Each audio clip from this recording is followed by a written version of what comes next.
Xin chào mọi người. If this is the first time that you visit my channel, please turn on CC for English subtitles and enjoy.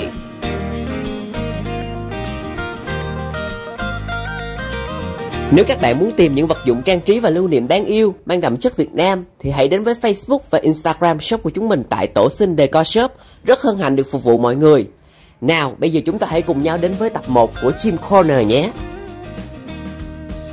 Bản sắc văn hóa hay bản thể văn hóa là bản thể hay cảm giác thuộc về một nhóm nào đó.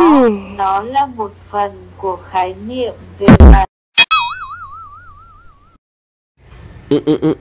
Cũng đúng rồi, nhưng mà để Chim giải thích lại cho các bạn hiểu rõ hơn nha. Bản sắc văn hóa có nghĩa là khi nhìn vào một người hoặc một hình ảnh nào đó, các bạn sẽ biết được người hay hình ảnh đó đến từ khu vực nào, lãnh thổ nào trên thế giới. Ví dụ nha, khi mà nhìn vào hình ảnh này là các bạn đã biết được đây là người Việt Nam, Chim Việt Nam và đất nước Việt Nam rồi đúng không? À không, Chim bình thường làm sao dễ thương cute như Chim đến từ Chim TV được. Và hôm nay chủ đề mà Chim muốn gửi tới mấy đứa đó chính là bản sắc văn hóa và tiền bạc. Như cái tiếng mà Chim đã đặt đó mọi người, mất bản sắc văn hóa là coi chừng mất tiền, mất bạc, mất chén cơm đó nghe không? Đầu tiên, bản sắc văn hóa có liên quan đến ngành du lịch. Ngành công nghiệp không khói phát sinh lợi nhuận siêu khủng cho mỗi quốc gia. Thử tưởng tượng đi ha, mỗi khi mấy đứa tới một địa điểm mới thì mấy đứa thường làm chuyện gì đầu tiên? Tất nhiên là lôi điện thoại ra chụp hình check-in rồi. Mà check-in thì check-in ở đâu cho hot?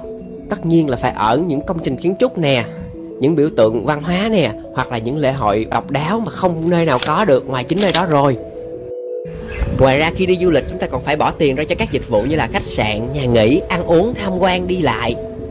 Và điều đó sẽ tạo nên một nguồn thu cho khu vực mà chúng ta đặt chân đến. Bởi thế nên các bạn mỗi khi đi Âu, Mỹ, Tàu, Tây lúc nào cũng cảm thấy hứng thú, hấp dẫn vì những điều mới lạ xảy ra ở đó và sẵn sàng bỏ tiền ra để trải nghiệm dịch vụ của họ. Thì tại sao chúng ta lại không giữ gìn và làm dịch vụ ở mình mạnh mẽ hơn, tạo ra nhiều điều kiện vui chơi hơn, để khi các người bạn nước ngoài đến, người ta sẽ cảm thấy nơi này rất là mặn mà, rất là đậm đà bản sắc dân tộc, và họ sẽ sẵn sàng chi tiền ra để trải nghiệm những dịch vụ của chúng ta. Ý thứ nhì, bản sắc văn hóa có một sức lan tỏa vô cùng lớn. Trong thời điểm hiện nay, khi mà Internet đã vô cùng phát triển rồi, thì chúng ta lại không thể nào sống thiếu đi các thiết bị di động hay thiết bị máy tính được, đúng không nào?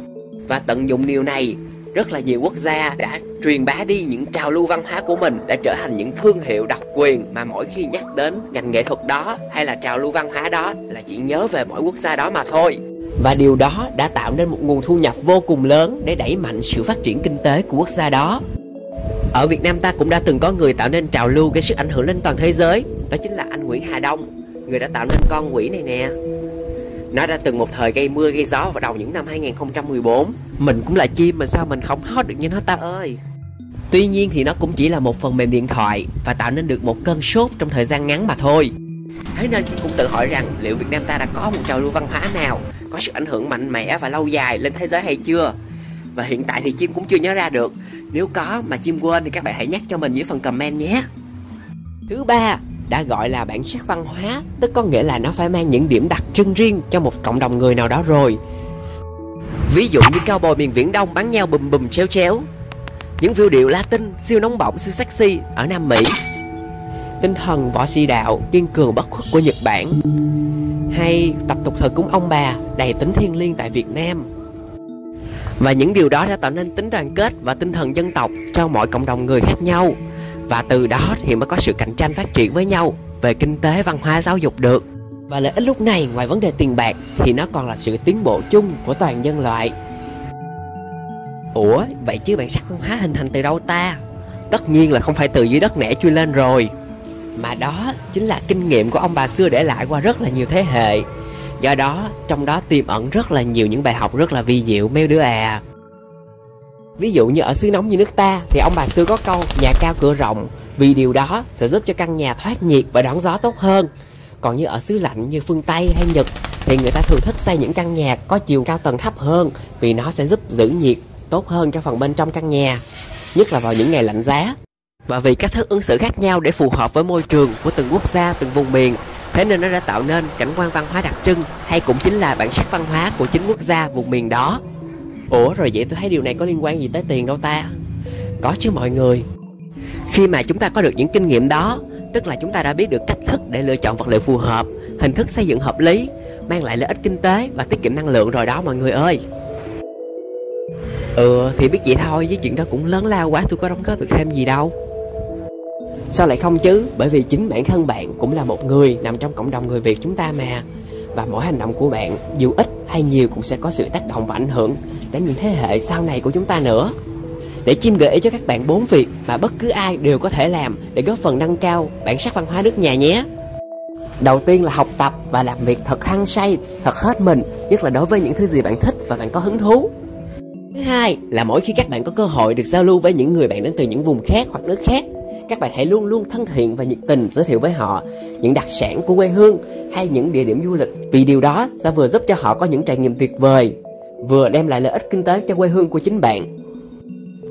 Thứ ba là dù có chuộng hàng hiệu, hàng ngoại tới đâu thì chúng ta cũng đừng quên ủng hộ những sản phẩm nội địa để giúp cho các doanh nghiệp nước nhà phát triển. Và cuối cùng, hãy luôn là một người có lối hành xử văn minh. Tuy đây là chuyện đã xưa như trái đất rồi, nhưng mà dạo gần đây vẫn có tin tức về những người có hành vi vô văn hóa ở những nơi chốn công cộng, nhất là những nơi du lịch. Bởi thế nên Chim có lời nhắn nhủ nhẹ tới những người đó là: đứa nào mà giả bậy giả bạ, sờ bạ, có ngày bán nhà cũng đền không kịp nha bay. Bài nói của mình đến đây là hết rồi. Hãy subscribe cho kênh YouTube của mình, đồng thời theo dõi mình trên Facebook Chim Chim TV và Instagram Chim Chim Ship TV các bạn nhé.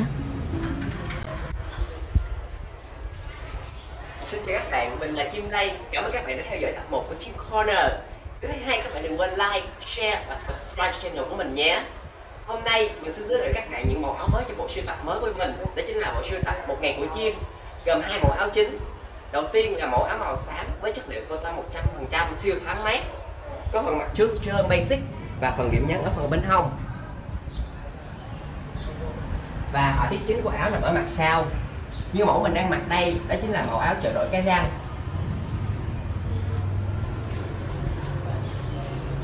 Và thứ hai, đó chính là mẫu áo màu trắng có form unisex basic. Phần họa tiết chính ở phần ngực áo rất là nổi bật.